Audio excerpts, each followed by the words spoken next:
네, 학원 보고마 말씀인데요. 좀 중복되는 부분이 있더라고요. 또 중요하니까 또 우리가 중복해서 봐야 되는 부분도 있는 것 같고요. 우리 예수님의 가르침인데요.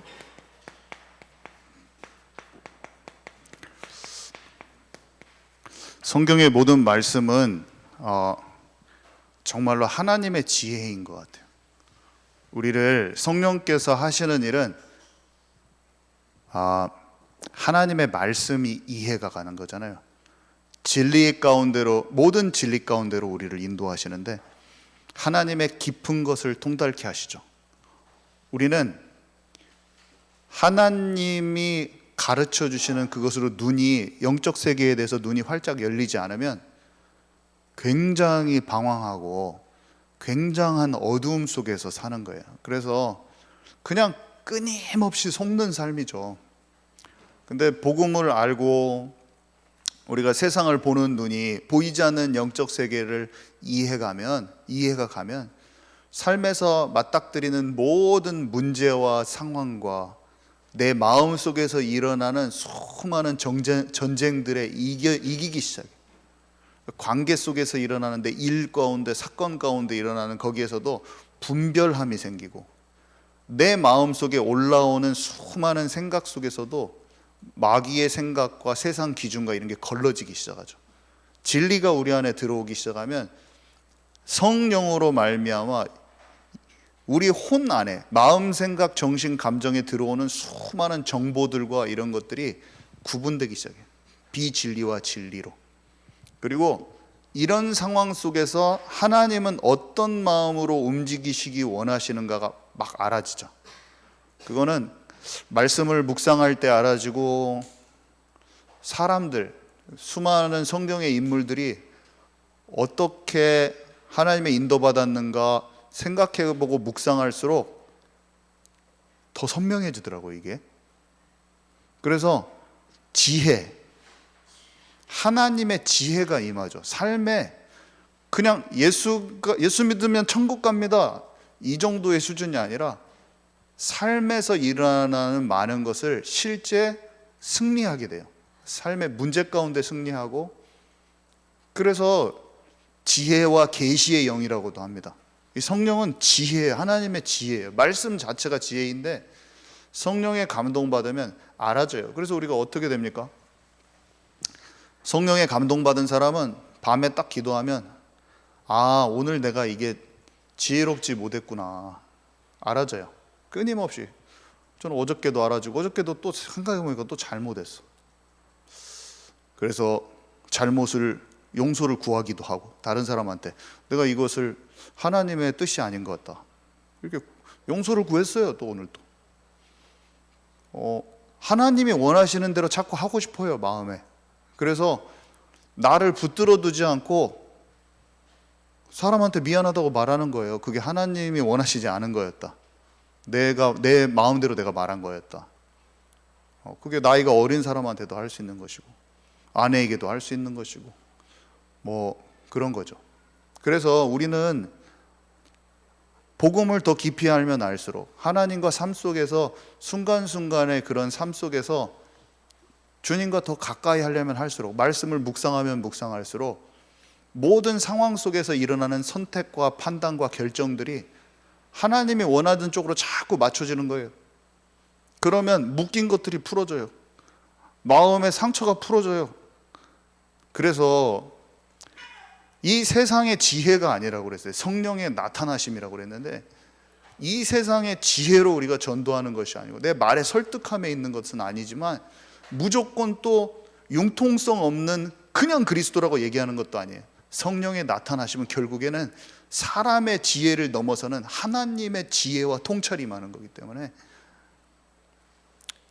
다윗이 가는 곳마다 지혜롭게 행하였더라.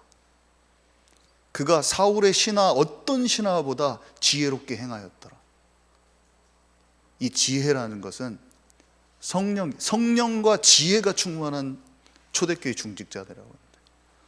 성령에 충만하면 지혜와 계시의 영이 충만해지고, 그것으로 인하여 모든 상황 가운데 하나님이 뜻하시는 그 뜻이 분별되어지면서 뜻을 이루게 되는 것이죠. 그래서 예수님이 말씀하신 산상수훈이나 예수님이 말씀하신 이 모든 가르침들은 그 안에 우리가 사람에 대해서, 영혼들에 대해서 모든 실제적인 가장 중요한 엑기스 같은 그런 진리와 그런 것들이 다, 지혜, 사람에 대한 지혜 다 담겨져 있는 거죠. 그래서 복음을 안다, 특정 구절만, 복음 구절만 100구절 딱 빼가지고, 그거는 처음 좋은 거예요. 그냥 복음을 가장 먼저 알아야 되니까. 복음 위에 다른 것을 건드리면 율법주의가 되고 따르게 되니까 복음을 가장 먼저 우리가 받아들이는 건 소중하지만 모든 말씀을 편만하게 다 받아들여야죠. 그래서 그것들을 다 내 속에 소화하고 녹여낼수록 실제 어떤 특정한 상황 가운데 하나님이 내게 원하시는 바들이 더 지혜롭게 알아지면서 마귀를 이기고 내 마음속에 일어나는 전쟁도 이기고 타인에 대해서 속기 쉽고 너무나 어둠 가운데로 가버릴 수 있는 것들을 풀어내, 실타리 같은 것을 다 풀어낼 수 있는 그 지혜가 있는 것이잖아요. 예수님의 가르침이란 거는 하나님의 지혜예요. 하나님의 지혜.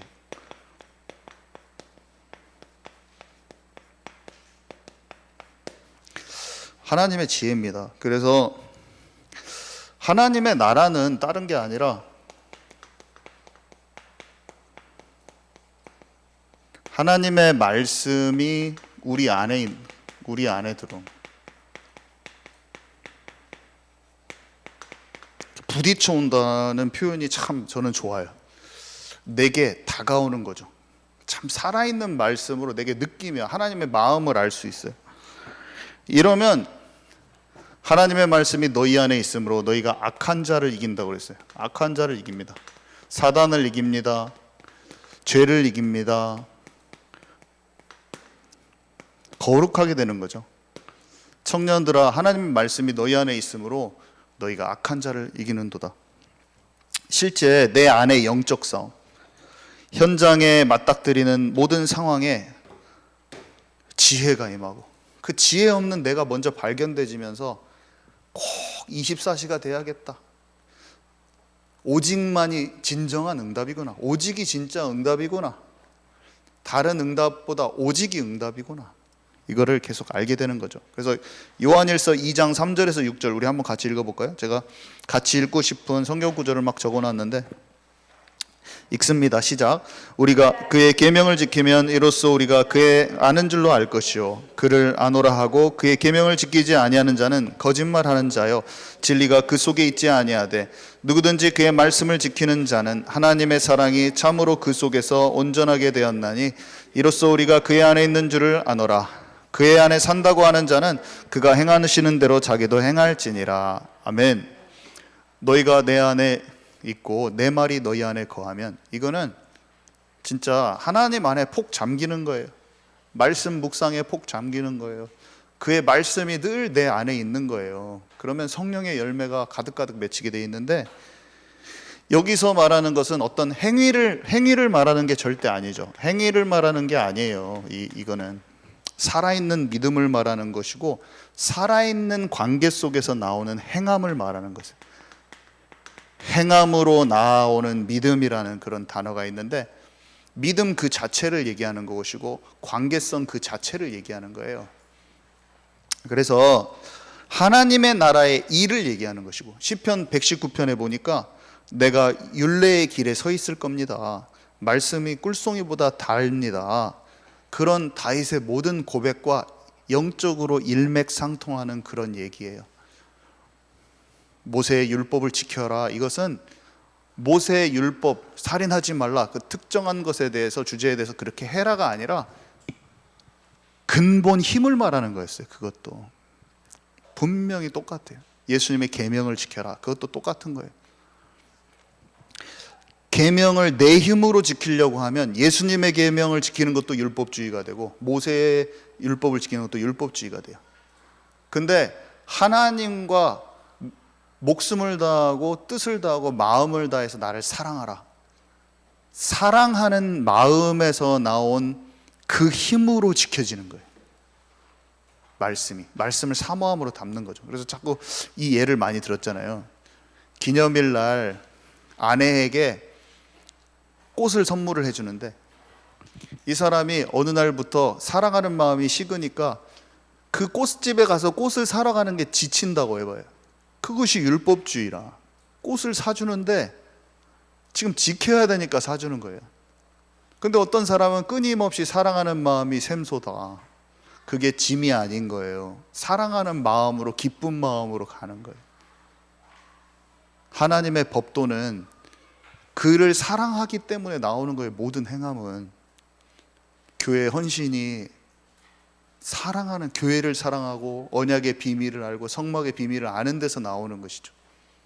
그게 짐이 되니까 뭐라고 성경에 돼 있어요? 이 제사를 지내는 것이 소를 살인함 같다고 써 있거든요, 성경. 이스라엘 백성이 소를 살인했대. 내 죄가 진짜 옮겨지는 걸 알고 이 희생 제사의 비밀을, 나 대신 이 동물이 죽어야 되구나, 각을 뜨고 처참하구나, 진짜 얘가 나 대신 이렇게 죽어야 되는데, 그 예수님의 예표야. 그게 막 구구절절이 너무 감사하면서 그렇게 드려야 되는데 목을 탁 살인함 같아. 그게 율법주의에서 나온 행위거든요. 이 행함은 믿음, 살아있는 관계 속에서 나온 참된 믿음에서 나온 행함을 얘기하는 거예요. 그때 죄를 이깁니다. 그때 실제적으로 미움을 이깁니다. 사모하는 마음에서 미움을 이깁니다. 그토록 안 됐던 게 주님을 사모하는, 사랑하는 주님의 마음을 따라가는 거기에서 이겨지는 거죠. 그래서 신명기에 이렇게 써 있어요. 이 명령과, 너에게 내가 명령한 이 명령과 법도는 어려운 것이 아니라 너의 입술에 있고 네 마음에 있으면 지키기 쉬우리라. 이렇게 너무나 설명이 잘 돼 있어요. 어려운 것이 아니래요. 사랑하는 관계 속에서 되는 거래요. 주님이 주신 법도를 지키려고 하는 게 아니라 그 마음을 알아버리는 거예요. 주님의 마음을 아는 거죠. 그게 성령께서 하시는 거죠. 성령이 우리 안에 오시면 그토록 지식적으로 보였던 것 같은 그런 말씀이 살아서 내게 부딪혀와요. 하나님이 살아계신 게 너무, 인격적인 하나님을 만났다고 우리가 표현하듯이 인격적인 하나님을 만났습니다. 거기 표현에 그 마음이 들어있어요. 멀리 있는 것 같고 책 속에 있는 것 같고 그분이 우리가 대화하는 대상처럼 정확히 알아진다는 거예요. 그러니까 그분과 대화하는 기도가 돼버리는 거예요. 내가 가만히 기도하는데 하나님이 나에게 뭘 하시는지 마치 사람이, 살아있는 사람이 내게 말씀하신 것처럼 알아지는 거예요. 편지가, 오래된 친구가 나한테 편지 보내서 그 구구절절함이 느껴지는 것처럼 이 얘기가 그대로 편지글처럼 내게 다가오는 거예요. 그게 성령 받은 사람, 진짜로 하나님과 관계가 딱 이루어진 사람한테 당연히 일어나는 역사인 거예요. 그래서 이사야서 같이 그렇게 어려운 성경들이 너무나 어려웠는데 이해가 가. 믿어지고 이해가 가. 계시록이 믿어져요. 어렵지도 않아. 모르는 건 모르는 거 납둬도 상징과 사실이 뭔지 감이 와. 감이 오면서 믿어져 버리는 거예요. 그러면 그런 사람은 되어지게 돼 있어요. 그런 사람은 치유돼요. 그런 사람은 놔둬도 치유돼요. 그런 사람. 그래서 하나님 벗어날 수 없어요. 하나님 떠날 수 없어요. 우리가 지금 그렇게 돼버린 거지 않습니까? 하나님의 은혜로 부딪혀 와버린 거예요. 말씀이 사람으로서 할 수 없는 은혜가 임해버린 거예요. 선물 같은 믿음으로 우리에게 주어져 버린 거예요. 눈 멀고 귀 먹는 그 백성들이었다고 했는데 눈이 열려져 버린 거예요. 우리가 얼마나 은혜입니까 이것이. 그래서 하나님의 말씀이 이렇게 쭉 들어오면 사람, 사건, 일 모든 곳에 적용되는 지혜가 임해요. 모든 곳에 점점 더 이 지혜가 충만해져요. 점점 더 이겨져요. 점점 더. 욥기 12장 13절에 지혜에 관한 말씀은 많이 있지만 지혜와 권능이 하나님께 있고 계략과 명철도 그에게 속하였나니. 잠언 23장 19절에 이 지혜가 우리를 바른 길로 인도하고, 전도서 7장 12절에 이 지혜가 우리의 생명을 보존케 하고, 골로새서 2장 3절에 그리스도 안에 있는 모든 지혜와 지식의 보화, 이것을 우리가 어떻게 없습니까? 쉬워요. 야고보서 1장 5절, 너희 중에 누구든지 지혜가 부족하거든 모든 사람에게 후히 주시고 꾸짖지 아니하시는 하나님께 구하라, 그리하면 주시리라. 말씀 붙잡고 기도하면 돼요. 하나님, 세상을 지금까지 내 힘으로 살아왔습니다. 내가 계획 세우고 내가 판단하고 참으로 속는 삶이었네요. 하나님, 참 안식이 없고 쉼이 없었어요. 내가 다 책임지고 내가 처리하고 또 내가 그거 책임졌어야만 했는데, 이제는 하나님이 나와 함께 해 주십시오. 아무것도 염려하지 말라고 하셨지 않습니까? 하나님의 나라와 하나님 나라의 일이 이루어지기를 원하고 하나님의 뜻이 내 삶에 성취되기를 저는 이제 원합니다. 하나님, 저에게 지혜를 주세요. 모든 상황 속에서 어려움과 막막한 것처럼 보이고 앞으로 어디로 나아갈지 모르는 나의 상황이 여전히 있지만 하나님이 반드시 이스라엘 백성들 인도하였지 않습니까? 성령 받고 권능 받고 땅끝까지 증인된다는 약속이 이제는 저에게 진짜 믿어집니다. 하나님, 인도하여 주옵소서. 지혜를 주옵소서.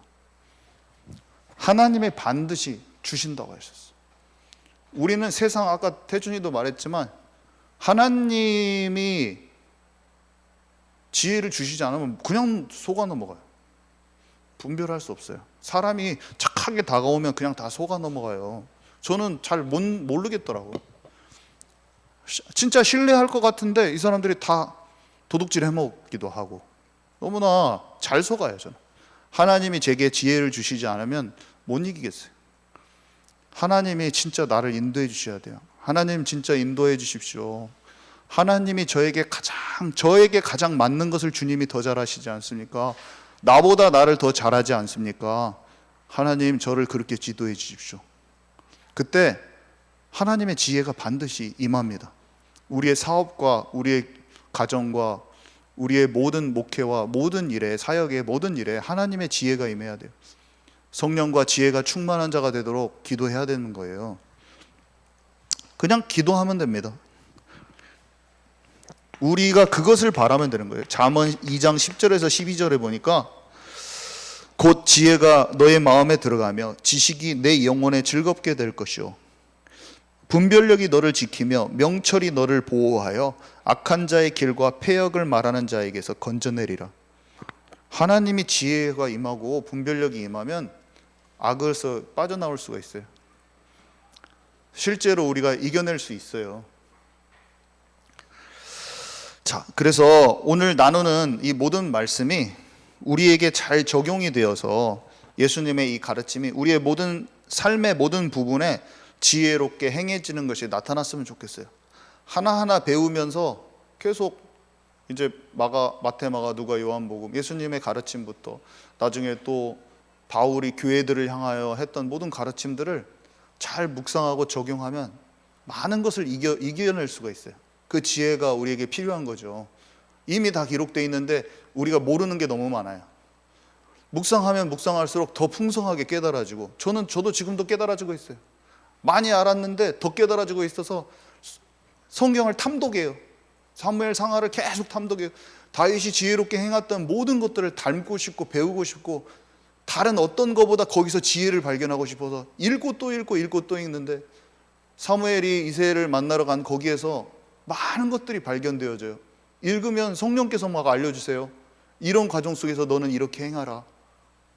닥치지 않은 것에 대해서 어떻게 행해야 될지를 많이 알아졌어요. 성경의 구석구석에서 우리가 어떻게 이 삶을 인도받아야 될지 곳곳에 써 있는 거예요.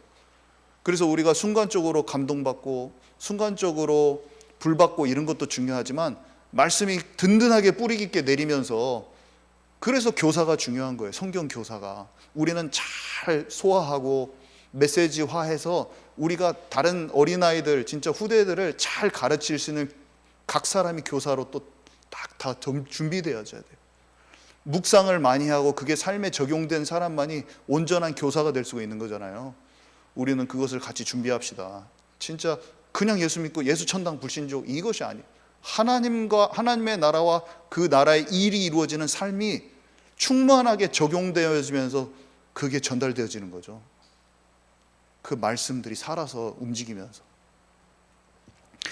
그래서 누가 큰 자입니까? 작은 자의 질문.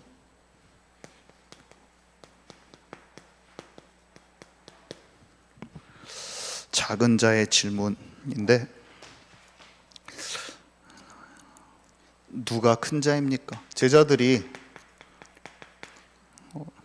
큰 자가 되고 싶으면 제일 낮은 사람이 되어서 모든 사람을 섬기는 사람이 되어야 한다.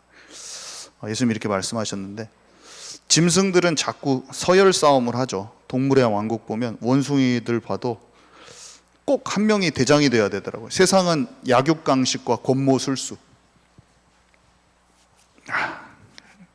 요압이, 아브넬이라는 장군이 다윗 쪽으로 오려고 하니까, 요압이 군사령관이었거든요. 자기 자리가 약간 위태해지니까 바로 죽입니다.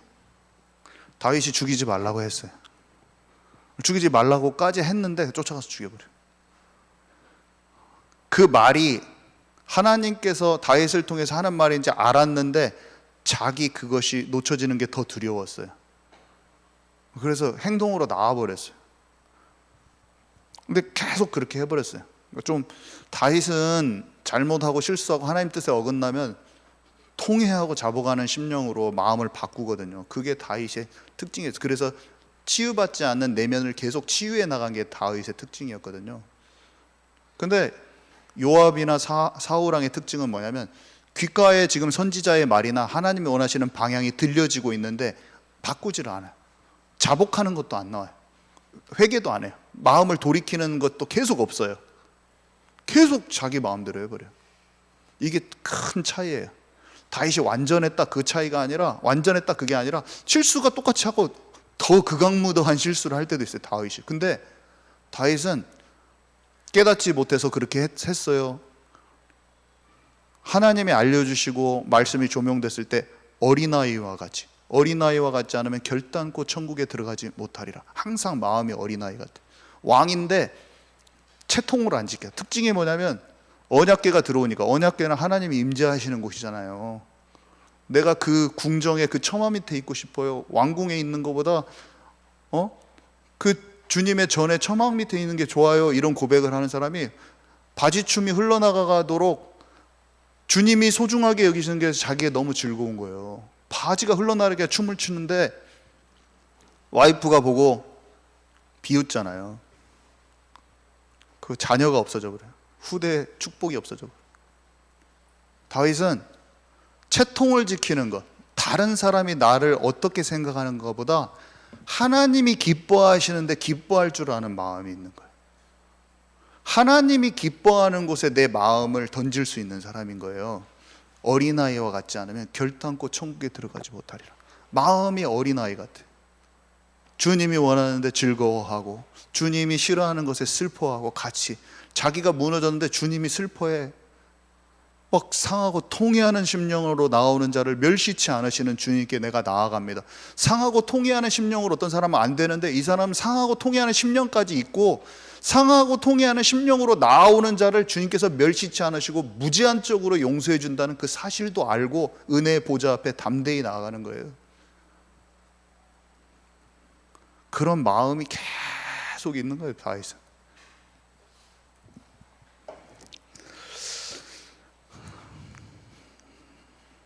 큰 자.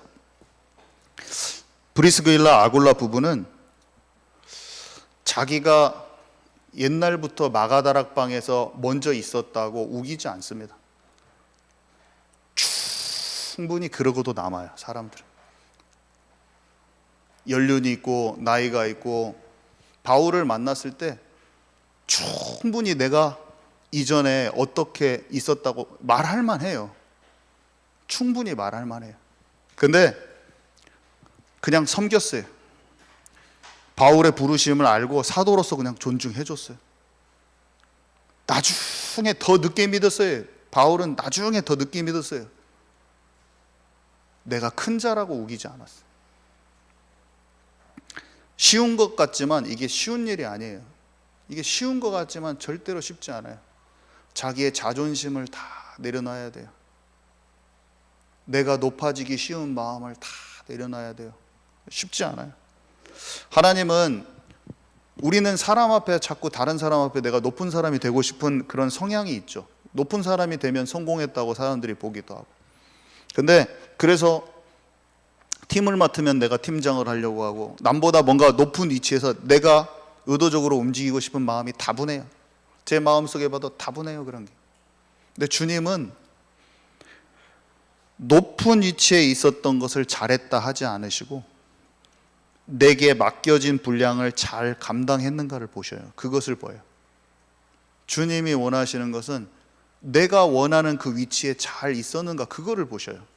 근데 우리는 남을 이겨 먹어야 돼. 내 자존심을 세워야 돼. 내가 큰 목소리를 내서 이겨야 돼. 근데 각자 위치에서 성령 인도를 잘 받았느냐가 하나님의 판단 기준이에요. 그러니까 사울 왕은 높은 자리에 있었지만 자기의 소견대로 했죠. 우리아는 낮은 자리에 있었지만 최고의 아름다운 충성의 열매를 맺었어요. 더 큰 자예요. 우리아가 사울 왕보다 훨씬 더 큰 자예요. 사울 왕은 왕이었고 이 사람은 다윗의 부하였지만 사울 왕보다 훨씬 더 큰 자였어요. 섬기는 자였어요. 자기 아내를 만나러 들어가지도 않았어요. 왕궁에서 다 싸우고 있다고, 전쟁하고 있다고 자기는 집에 들어가지도 않고 왕궁에서 잡니다. 그냥. 요나단이 있죠. 자기 자리가 왕 자리인데 자기 자리를 다윗한테 다 내줬어요. 큰 자예요. 너무너무나 큰 자예요. 요나단이 한 것은 그렇게 할 수 있을까? 대부분 다 못합니다. 대부분 다 못합니다. 다윗은 성전을 자기가 짓고 싶었을 거예요. 성전을 안 지어요. 성전을 준비만 해요.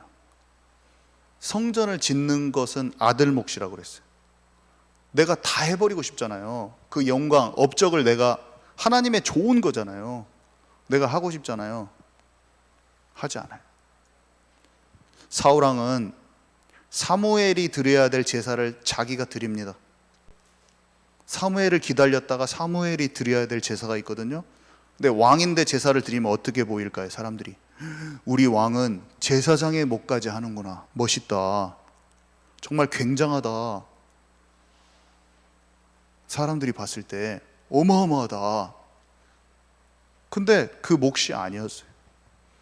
우리는 우리에게 주어진 분량을 충실히 하는 게 하나님이 진짜 그것을 기뻐하시는 거죠. 그것을 최고로 잘하는 거잖아요.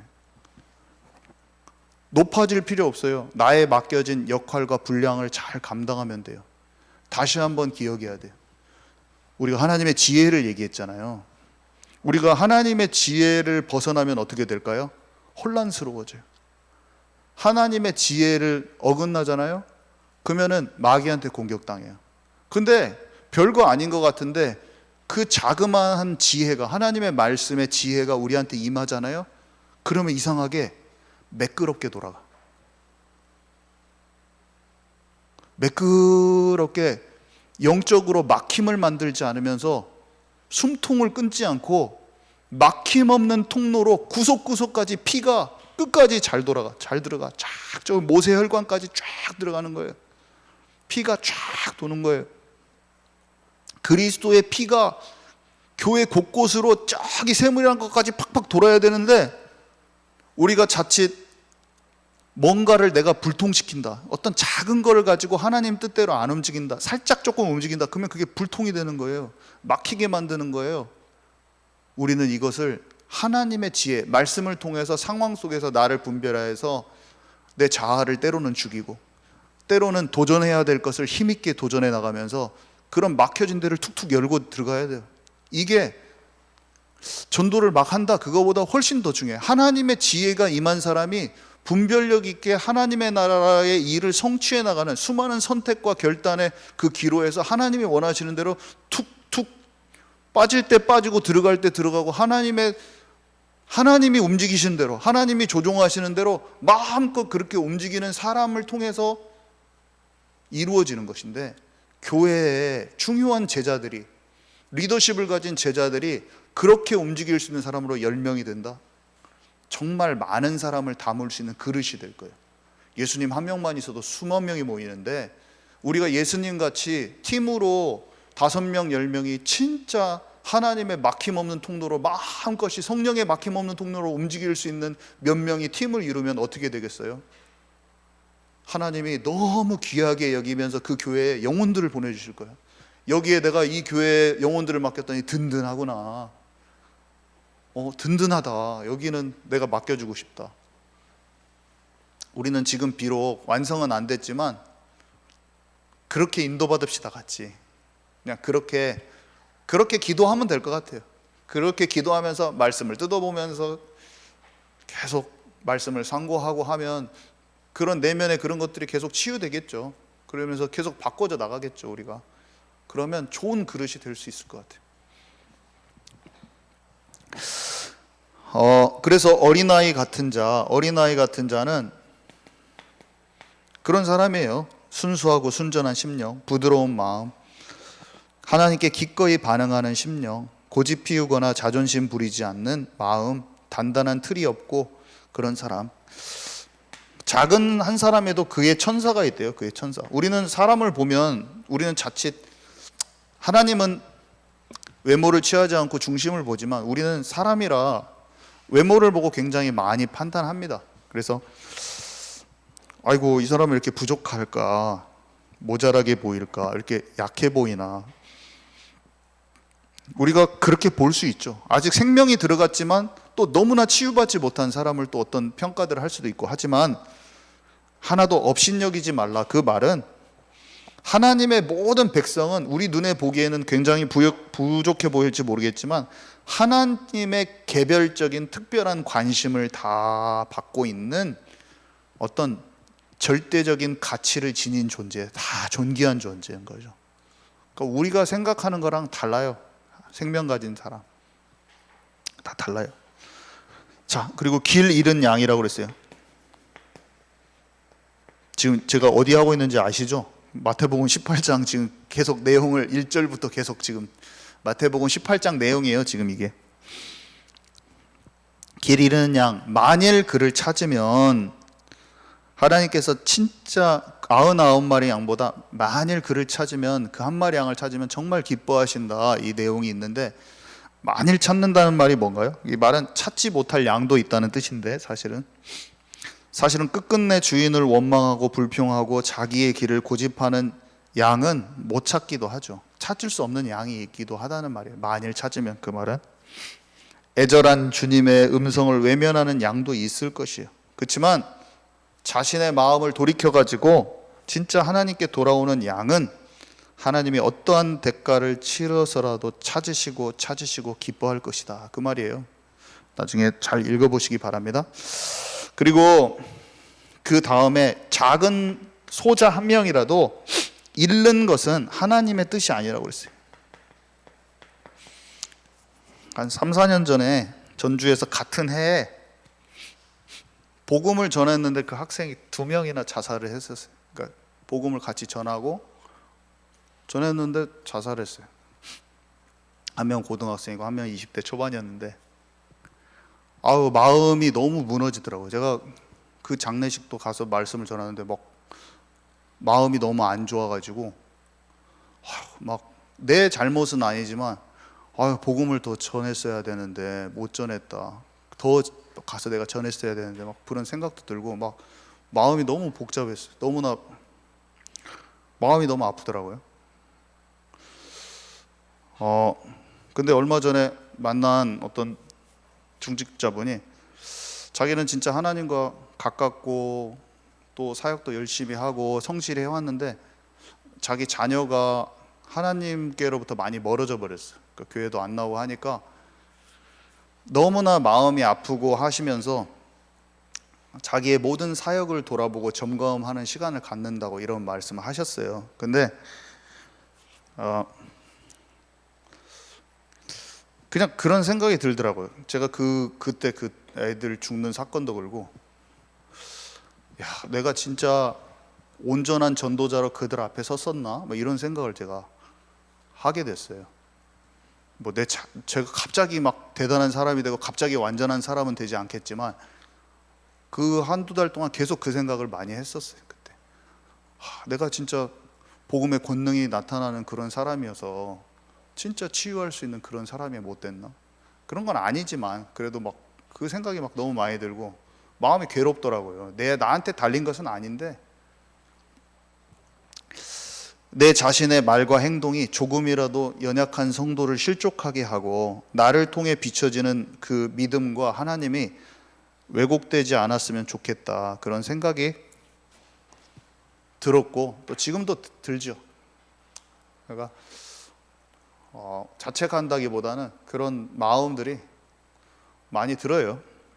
그래서 다윗은 막 자신을 욕하고 배신하고 조롱하면서 말했던 심의의 말에 겸허하게 자신을 하나님 앞에 코람되어 했는데, 그러니까 이런 것들이 많은 것 같아요.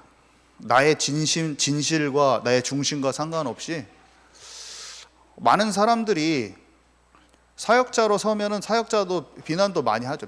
비난은 무조건 받게 돼 있어요. 내가 그냥 불신자 집안에서 내가 믿는 자로만 돼도 자기네들은 못하면서도 굉장히 조금만 잘못하면 뭐라고 할 수도 있어요. 우리가 그런 거 많이 봤잖아요. 왜 그러냐면 들보가 있는데 못 보고 허물을 지적할 수밖에 없으니까, 모든 사람들은. 근데 그냥 그런 생각이 들더라고요. 어쩔 수 없으니까 그런 말은 허물은 더 덮어주고 내 자신의 부족함은 하나님께 더 털어내버리는 그냥 그런 사람이 돼야겠다, 그런 생각을 하게 되더라고요. 그래서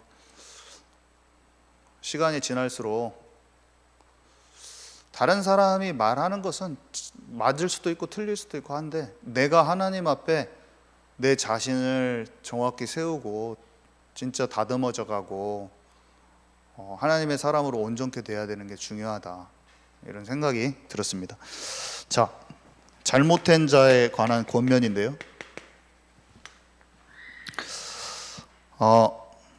여기 내용에 보니까 같이 읽어볼까요? 권면 시작. 네 형제가 죄를 범하거든 너와 그 사람만 상대하여 권고하라. 만일 들으면 네 형제를 얻을 것이요 만일 듣지 않거든 한두 사람을 데리고 가서 두세 증인의 입으로 말마다 확증하게 하라.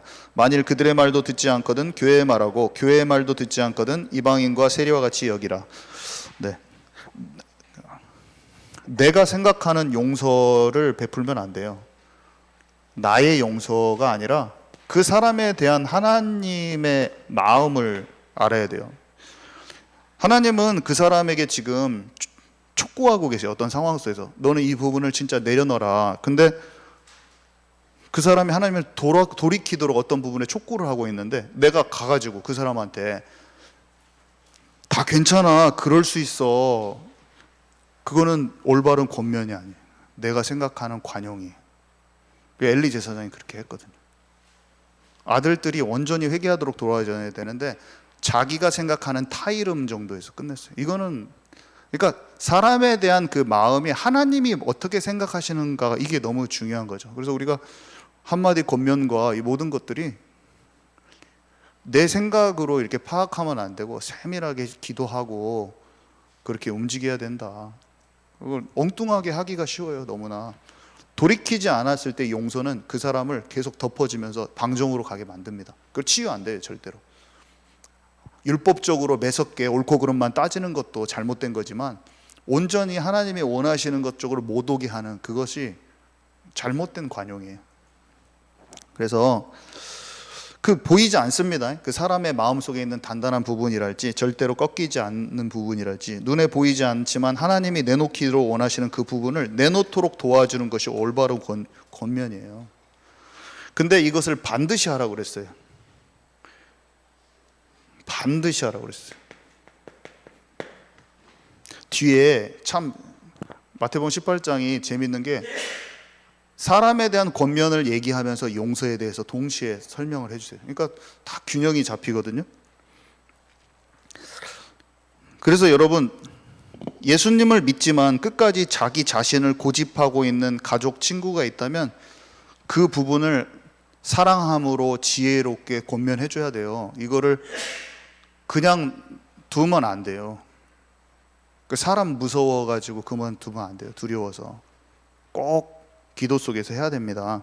그래서 이것이 천국 열쇠의 사용이라고 그랬어요. 천국 열쇠. 그죠? 불신자만 복음 전파해서 전도하는 게 아니라 그 사람이 지금 어떤 다윗이 1년 동안 바세바를 숨기거든요. 바세바 사건을 묻어둔 거예요. 근데 나단이 가서 권면을 해서 그 마음이 지금 불통돼 있어요. 다윗은 하나님의 사람인데 기도도 안 되고 하나님과 그렇게 교제하고 마음이 통해지던 사람이 완전히 주님과 단절돼 있어요. 나단이 와서 지금 영적인 상태를 설명해 줘야 될 정도예요. 나단보다 다윗이 훨씬 더 하나님의 영에 충만한 사람이에요. 근데 그 작은 선지자가 와가지고 말을 해줘야지 알 정도예요 지금. 근데 이 권면이 중요하잖아요. 그 사람을 돌이키게 하는 거예요. 그 사람이 정확히 하나님께로 나아오도록 천국 열쇠를 사용하는 거예요. 이 사람은 믿는 자예요. 지금 믿는 자인데 권면을 통한 것이 천국 열쇠를 사용한다고 그랬어요. 불통된 것을 열어버리는 거예요. 그래서 두세 사람이 합심하여 기도하는 것이 무엇이든지 이루리라. 지금 이 구절은 마태복음 18장 19절에서 20절인데 권면과 용서 사이에 딱 이 구절이 있거든요. 그러니까 말씀에는 이런 식으로 설명하시더라고요. 이게 이 기도가 너무 필요한 거예요. 그 권면과 용서. 사람의 설득함이 아니잖아요. 어떤 이렇게 우리가 말주변으로 이렇게 하는 게 아니라 진짜 기도 속에서 영혼을 보는 분별력도 달라고 하고 어떤 식으로 움직여야 될지 그 사랑함도 사람이 잘못하면 금방 그 사람이 싫은 말하면 금방 싫잖아요 우리는. 그러니까 이런 것들이 진짜 기도 속에서 되어져야 된다는 것을 알 수 있죠. 쉽게 잘 안 되죠 이게. 자, 그래서 용서에 관하여 10,000달란트 빚진 자, 100데나리온 빚진 자 뭐 이런 내용이 나오는데 1달란트가 6,000데나리온이래요. 그러니까 1달란트가 6,000데나리온, 대략 6,000데나리온이라는데 1만 달란트가 얼마나 큰 돈인 줄 알겠죠. 일반 달란트가 100데나리온 빚진 자하고 자기는 1만 달란트 빚졌어요. 근데 이것을 탕감받았는데 가가지고 나는 1만 달란트를 탕감받았으면서 나한테 100데나리온 빚진 사람은 막 멱살을 잡으면서 깜빵에 집어넣는 거예요. 한마디로. 우리가 얼마나 원죄 가운데 방황하면서 있었는데 주님을 만나고 속는 삶 속에서 해방됐습니까? 그렇지만 영접 후에도 우리의 마음이 혼이 얼마나 치유가 안 돼 있는지 우리의 마음을 보잖아요. 그죠? 우리의 영이 구원 받았는데 성령이 오셨는데 우리의 마음이 참 치유가 안 돼. 혼이 마음, 생각, 정신, 감정이. 그러면서 상처와 비교의식과 중독과 분노와 체면과 자존심과 인정받고 싶은 마음, 남에게 나를 드러내고 싶은 마음, 하나님 생각보다 내 생각이 앞서는 거, 분별하지 못하는 영적인 둔감함, 우둔함, 여러 가지 것들이 있습니다. 근데 지독히도 변화 안 되는 내가 탕감받고 주님이 용서해 주시면 끊임없이 용서해 주시는 걸 체험하고 있으면서도 남들을 너무 판단하기가 쉬워. 나는 왜 이렇게 남들 판단하는지 모르겠어요. 그 사람들은 용서를 잘 안 해줘. 용납을 안 해주고 꼬집어서 뭐라고 하고 참 이것도 치유가 잘 안 되더라고. 주님은 끝없이 얼마나 우리를 사랑해 주시고 70번에 7번 영원한 속죄란 뜻이죠. 7번이 완전수잖아요. 은혜의 보좌 앞에 담대히 나갈 수 있는 우리, 상하고 통회하는 심령을 멸시치 않으시는 주님, 이런 사랑을 받은 우리가 타인의 작은 일, 실수를 용납하지 못하고 죄를 고백했는데도 불구하고 용서 없이 미움을 간직하기도 하고 그 사람 하나님께 토로하고 나한테 미안하다는 말도 했는데도 상처를 막 계속 갖고 있고 그렇게 되기가 얼마나 쉬운지. 때로는 내 주장을 굽히지 않기 위해서 다른 사람의 지난날의 실수와 흠을 계속 물거늘어지기도 하고 막 여러 가지 형태로 나오죠. 근데 주님은 그렇게 하면 나도 너를 용서치 않겠다, 정확히 이렇게 말씀하시더라고요. 그렇게 하지 말라는 거죠. 여기 보니까 악한 종아 네가 빌기에 내가 내 빛을 전부 탕감해 주었거늘 내가 너를 불쌍히 여긴 것 같이 너도 네 동료를 불쌍히 여김이 마땅하지 아니하냐 하고 주인이 노하여 그 빛을 다 갚도록 그를 옥졸들에게 넘기니라. 이렇게 돼 있고요. 너희가 각각 마음으로부터 형제를 용서하지 아니하면 나의 하늘 아버지께서도 너희에게 이같이 하시리라. 이렇게 돼 있고요. 주기도문에 보니까 우리가 우리에게 죄 지은 자를 사하여 준 것 같이 우리 죄를 사하여 주옵시고, 우리가 용서하기를 원하시더라. 참 이거를 보니까 막 왜 마음이 찔리더라고. 왜 이렇게 나는 용서를 안 하냐. 진짜 용서하는 자가 되고 싶다. 그리고 앞으로 더 용서하겠습니다. 진짜 용서하는 자가 되겠습니다 하는 마음이 우러나오더라고요. 이렇게 하나님의 말씀은 상고하고 그냥 생각만 해도 우리의 마음이 계속 치유되는 거예요. 주님의 지혜가 관계 속에서 사람 가운데서 자꾸 우리의 생각을 전환시켜 버리는 거예요. 우리는 계속 말씀 묵상해야 돼요. 결론입니다. 이제 성막과 교회라고 되어 있는데요, 우리는 교회 안에 일어나는 하나님의 것들을 진짜 보고 이해할 수 있는 사람들이 필요하다고 했어요. 이게 안 되면은 늘 불평, 원망, 상한 감정 벗어나지 못하고 싸울 수밖에 없습니다. 말씀이 나왔죠. 교회를 통해서 진짜 말씀이 흘러나오고 있잖아요. 교회에서는 계속. 그러면 속사람과 영혼이 살아난다고 그랬어요. 강단에서는 속사람 영혼이 망가지는 데는 대책이 없는 것입니다. 성막의 뜰에 함께 있어도 깨닫지 못한 이들은 자신의 욕망으로 불타는 것이고 애굽 삶이 그리운 것이 되어서 대적하기도 하고 원망 불평으로 나타납니다. 우리의 마음과 생각과 정신과 감정은 진짜 영적인 전쟁이 일어나는, 사단이 공격하는 그 장소거잖아요. 그죠? 불안과 두려움과 시기와 질투와 분노로 가득한 세상 속에서 진짜 성막에서 어린 양 피제사를 드리면서 진정한 것들을 누려간 것이라고 그랬어요. 우리는 복음과 하나님 말씀 통해서 모든 것을 다 찾아버려야 돼요. 거기에 이기는 지혜가 있다니까요. 거기에 승리가 있다니까요. 교회에 주시는 모든 것을 하나도 놓치지 말라고 그랬어요. 그래서 교회 통한 하나님의 계획은 반드시 이루어진다고 그랬죠. 사람과 관계없어요, 사실. 자, 그래서 우리 어떻게 하면 됩니까? 이 지혜를 얻기 위해서 어떻게 하실 겁니까? 구원받은 자가 진짜 집중해서 기도하고, 다른데 세상 방식으로 소망 두지 말고 진짜 하나님께 집중하고, 아까 꾸짖지 않고 후히 주신다고 그랬잖아요. 말씀 그대로 돼요. 뭔가 막 특별하게 뭔가를 해야 되는 게 아니라 내 마음 생각, 이 마음 생각의 중심, 몸과 마음과 영혼을 하나님께 조금 집중하고, 내 것을 내려놓고, 지난주에 제가 수요일날 지난주에 똑같은 거 말씀드린 것 같은데, 몸과 마음과 영혼을 조금, 내 생각을 조금 내려놓고 몸, 마음, 영혼, 생각을 하나님께 집중하기로 다 이렇게 하면 하나님이 알려줘요. 성령이 실제로 계시기 때문에. 그거 체험해 봐야 돼요. 그래야지 하나님이 내 삶 속에 역사하신다 딱 알아지고, 내가 어떤 사람한테 이런 상황에 이렇게 하려고 그랬는데 기도 속에서 딱 기다리고 있는데 주님이 꼭 이렇게 하시라고 하시는 것 같이 느낌이 말씀을 통해서도 깨달아지고, 모르면 가만히 있으면 돼요. 딱 그 속에서 있으면 그대로 인도 받아야죠. 그래서 우리가 집중하면서 정시로 기도하면서 한 번에 24가 되면 얼마나 좋겠어요. 안 되니까 아침, 점심, 밤에 진짜 기도하는 거예요. 깊은 곳으로 들어가는 그 기도를 하는 거예요. 그러면 점점 내 삶에 순간순간 하나님께로 접속되는, 보좌로 연결되는, 자꾸 바뀌어지는 거죠. 우리는 이걸 하게 해요. 같이. 이거를 같이 하십시다. 그래서 에베소서 5장 15절 17절 한번 같이 읽을게요. 시작. 그런즉 너희가 어떻게 행할지를 자세히 주의하여 지혜 없는 자 같이 하지 말고 오직 지혜 있는 자 같이 하여 세월을 아끼라. 때가 악하니라. 그러므로 어리석은 자가 되지 말고 오직 주의 뜻이 무엇인지 이해하라. 네, 하나님, 제가 어떻게 행할지를 알려주십시오. 제가 과거에 내가 주인 되어서 참 우둔하게 여러 가지 것들을 했는데 지혜 없는 자가 같이 안 되고 하나님의 지혜 있는 자로 저를 만들어 주십시오.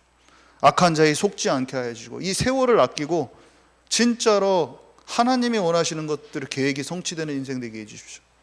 어리석은 자가 되지 않고 주의 뜻이, 하나님의 나라가 내게 임하고 하늘의 뜻이 이 땅에 이루게 해달라고 기도하라고 하셨는데, 너희는 먼저 그의 나라와 의를 구하라고 하셨는데, 하나님이 나와 하시는, 함께 하시는 성령 충만과 나를 통해서 하실 그 뜻이 이루어지는 삶이 되게 해 주십시오.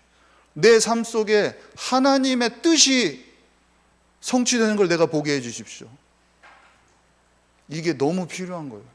우리의 기도는 그거예요. 예수님이 뭘 기도할까요? 우리는 기도하면 돼요. 하나님의 나라가 내 안에 저는 진짜 이루어지기 원합니다. 하나님께서 원하시는 하늘의 나를 향한 뜻이 이제는 내 삶 속에 진짜 하나씩 제가 그것을 내 발걸음에 그것을 보기를 원합니다. 그 기도를 하면 악한 자에게 시험 당하지 않게 해주고 하나님이 인도하셔요. 그 기도를 해야 돼요. 우리는.